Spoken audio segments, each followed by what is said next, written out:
Your brain never left the room. Let's start with a question most people never ask. Why does conversation replay happen at all? When most people finish a conversation, their brain files it away almost immediately. The general vibe is retained, the important facts maybe, but the specific words, the micro-expressions, the emotional texture, gone within hours, sometimes within minutes.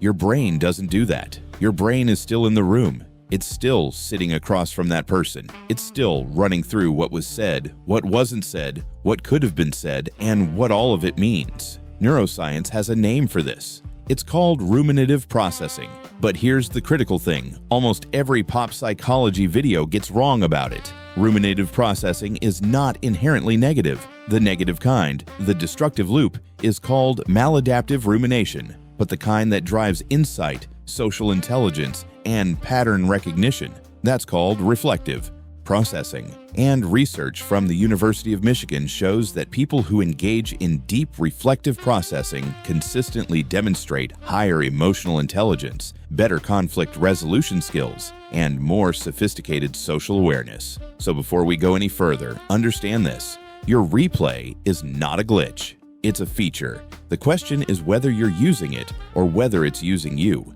And that distinction is everything. Section 2. The hyperperceptive mind. You're collecting data others can't see. Here's something that might blow your mind. The average person registers somewhere between 30 and 40% of the social cues present in a conversation. Tone shifts, micro-expressions, timing patterns, word choice variations, eye contact deviations, breathing changes. If you're someone who replays conversations, research suggests you're catching somewhere between 60 and 80% of those signals. Maybe more. You are not paranoid. You are not imagining things. You are running a social perception algorithm that most people don't have access to. And the replay happens because your brain collected so much data in real time that it couldn't fully process it all while the conversation was happening. So it cues the rest, and it processes it later, at 2 a.m. in the shower, on the drive to work. This is called high social monitoring, and it's estimated that only about 15 to 20% of the population operates this way consistently. Think about what that actually means in practice. You can tell someone is upset before they've said a single word about it. You notice when a person's laugh doesn't quite reach their eyes. You catch the slight hesitation before someone says, "I'm fine." And you know that they're not. You detect when a relationship is shifting weeks before anyone else does. You sense dishonesty not because you have supernatural powers, but because your brain has cataloged hundreds of tiny inconsistencies that individually mean nothing but collectively paint a clear picture. This is a survival mechanism that got upgraded into a superpower. And here's the uncomfortable truth that comes with it. It's exhausting. There is a real cognitive and emotional cost to perceiving the world at this resolution. You cannot turn it off at will. You cannot just stop overthinking because you're not overthinking. You're processing a larger volume of social information than most people ever encounter. And that takes time. That takes energy. That takes quiet moments and 2 a.m. replays. But don't mistake the cost for a flaw. The most powerful engines consume more fuel. That's not a defect. That's just physics. Section 3. The emotional architecture. Why you feel conversations like weather. Let's talk about something that doesn't get enough attention. For most people, emotions during a conversation are like rain on a window. It happens. They notice it. Then they move on and the window dries. For you, it's different. Emotions during a conversation don't just happen to you. They happen inside you at a depth that can feel almost oceanic, and they don't dry quickly. They linger, they seep, they resurface. This is called sensory processing sensitivity, and it affects roughly 20% of the population. Psychologist Elaine Aron, who pioneered research in this area, found that people with high sensory processing sensitivity don't just experience emotions more intensely, they process them more completely. Their brains run emotional experiences through more neural pathways, cross-referencing them against memory, meaning, identity, and future prediction simultaneously. This is why a single offhand comment can stay with you for days. Not because you're weak, not because you're oversensitive, but because your brain refused to file it away before it fully understood what it meant, emotionally, relationally, and in terms of what it reveals about the person who said it. And here's where it gets really interesting. This depth of emotional processing is directly linked to empathy. Not surface empathy, not the, oh, that's too bad kind, but the deep, resonant empathy that allows you to genuinely feel what another person is experiencing, to sit with someone in their pain and not rush them out of it, to understand the emotional subtext of a situation that most people read as purely practical. The shadow side, you carry weight that isn't always yours to carry. You absorb the emotional residue of interactions, especially difficult ones, and sometimes you don't even realize how much of what you're replaying isn't about your mistakes or your words, but about the emotional pain of the other person that your nervous system picked up and held onto. If you're replaying a conversation tonight, ask yourself, are you processing your experience or are you still holding space for theirs? Section 4. The Pattern Machine. Your brain as a social predictive engine. Here is one of the most underappreciated cognitive abilities linked to conversation replay, and it has almost nothing to do with anxiety. Your brain builds models, not just of what happened, but of what is likely to happen next. When you replay a conversation, part of what you're doing is feeding data into an ongoing predictive model of that person, their behavioral patterns, their emotional rhythms, their communication style under different conditions, the gap between what they say and what they do. Cognitive scientists call this predictive social modeling, and it's a capability that separates people who intuitively understand social dynamics from those who are constantly surprised by them. When you replay a conversation with your boss and you think, the way they worded that wasn't just feedback, that was a warning. And 3 weeks later, you're proven right. That isn't luck. That isn't anxiety manifesting as paranoia. That is a finely tuned predictive engine doing exactly what it was designed to do. Your brain has been pattern matching human behavior since you were young. And if you grew up in an environment that was emotionally unpredictable, where moods shifted without warning, where the rules changed without explanation, where you had to read the room just to know if it was safe to speak, then this ability didn't just develop naturally, it developed urgently. It was forged under pressure. And here's the thing about abilities forged under pressure. They become deeply embedded. They don't turn off when the pressure goes away. They just keep running, because your brain doesn't know the threat is gone. It just knows the system works, so it keeps using it. This is why you can feel in your gut that something is wrong with a friendship, and be right. Why you sense when a relationship dynamic is shifting before anyone has said anything. Why you can predict how a difficult conversation will unfold with uncanny accuracy. You're not a mind reader, you're a pattern recognition machine with years of high-stakes social data. And that is genuinely rare.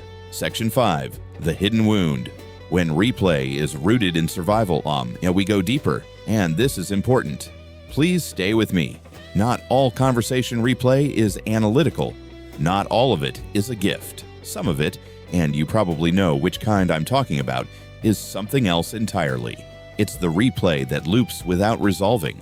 The replay that always ends with, something is wrong with me. The replay that focuses not on understanding what happened, but on finding what you did wrong. The replay that keeps you up at 3 in the morning, heart slightly elevated, running a guilt and fear algorithm that has no off switch. Psychology has a name for the state that produces this kind of replay: hypervigilance. And it is almost always rooted in early relational experience. If you grew up in an environment where love felt conditional, where you had to earn approval, where the emotional atmosphere of a home could change without warning, where being too much or not enough was a recurring theme, your nervous system learned something crucial for survival. Vigilance equals safety. Pay close enough attention and you can see the storm coming. Stay alert and you can protect yourself. The replay in this context isn't analysis, it's surveillance. Your brain is scanning past interactions for evidence of whether you are safe, whether you are loved, whether you are enough. And the devastating irony is that this kind of replay never resolves because it's not actually looking for understanding. It's looking for reassurance that an adult nervous system cannot give a childhood wound. No amount of reanalysis will tell that younger part of you what it needs to hear. This is where self-awareness must go hand in hand with self-compassion. If your replay loops, if it doesn't lead to insight, but only to more anxiety, that's a signal. Not that you're broken, but that there's a part of you that still needs something it didn't get. And that is healable with the right support, with the right practices, with the right understanding. That hypervigilant part of your nervous system can learn, slowly, gradually, that the danger has passed. You survived, and now you get to live.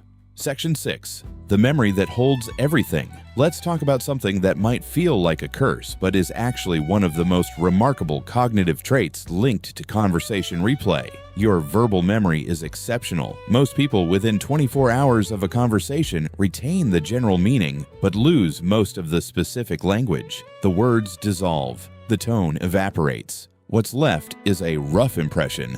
You remember the exact words, often verbatim. You remember the pause before they used that particular phrase. You remember the way the sentence dropped off before it was finished. You remember which words they chose and which words they deliberately avoided. This is called high verbal working memory, and it is cognitively rare. It's the same trait that makes exceptional writers, storytellers, therapists, negotiators, and communicators. It's the ability to hold language in your mind with precision, to return to it, examine it, extract meaning from its specific construction. The burden of this gift is that you cannot easily forget what hurt you. You carry the weight of precise recollection. A dismissive comment from years ago can surface with perfect fidelity, but so can a profound moment of connection. A sentence someone said to you that changed how you saw yourself. A conversation that, when you replay it, still fills you with warmth. Your memory doesn't discriminate. It holds all of it, the painful and the beautiful, with equal care. The question is, how do you choose to work with this memory rather than be dragged by it? Section 7. The deepest craving, relational clarity. There's one final trait I want to name, because I think it underlies all the others. People who replay conversations are, at the core, people who crave relational clarity. You don't replay conversations because you're anxious, even when it feels that way. You replay them because ambiguity in relationships is genuinely painful for you. Uncertainty about where you stand with someone, whether they're upset, whether you've inadvertently caused harm, whether the connection is intact, produces a kind of cognitive and emotional discomfort that your brain tries to resolve through analysis. You need to understand the people in your life, not just know them, but genuinely, deeply understand what they're feeling, what they need, what they mean when they say something in a particular way. And here's what that says about you. You are someone who takes relationships seriously, profoundly seriously. You don't treat connection as incidental. You treat it as essential. You are willing to do the uncomfortable work of deep reflection because to you, people matter. Understanding people matters. Getting it right, and or as right as you can, matters. That is not overthinking. That is a form of love. What to do with all of this? So where does this leave you? Here's what I want you to take from this. Your mind is not broken. It never was. It is calibrated differently. And that calibration, this deep processing, hyper-perceptive, pattern-recognizing, emotionally resonant system is genuinely rare, genuinely valuable, genuinely worth understanding. But understanding it is just the beginning. The work is learning to use it intentionally rather than being swept by it automatically. It's learning to ask, in the middle of a 2 a.m. replay, is this analysis or is this fear? Because those require different responses. Analysis requires patience and time. Fear requires compassion and grounding. It's learning to give yourself a time limit. You can have 20 minutes to process a difficult conversation, but at some point, the analytical work is done and what remains is the nervous system running an old program. And what that needs is not more thinking. It needs breath. It needs presence. It needs the body to remember that it is safe. It's learning to trust your own perceptions. When you notice something is off, take it seriously. You're usually right. Your brain has been collecting data and running calculations that your conscious mind hasn't caught up with yet. And above all, it's learning to offer yourself the same deep understanding you so readily offer everyone else. Because here's the thing I notice about people who replay conversations. You are extraordinarily compassionate toward the people you analyze. You try to understand their perspective. You make room for their complexity. You consider their experience. When do you do that for yourself? You are not too much. You are not broken. You are not overthinking. You are someone who moves through the world with both eyes open, feeling everything, noticing everything, holding everything. In a world that mostly skims the surface, that's not a flaw. That's rare. That's profound. And the world, whether it knows it or not, needs people like you in it.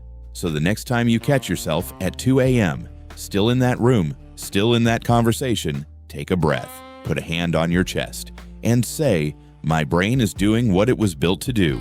And now, gently, I'm going to let it rest." You're not broken. You never were. Thanks for watching. If this reached something in you, share it with someone who needs to hear it.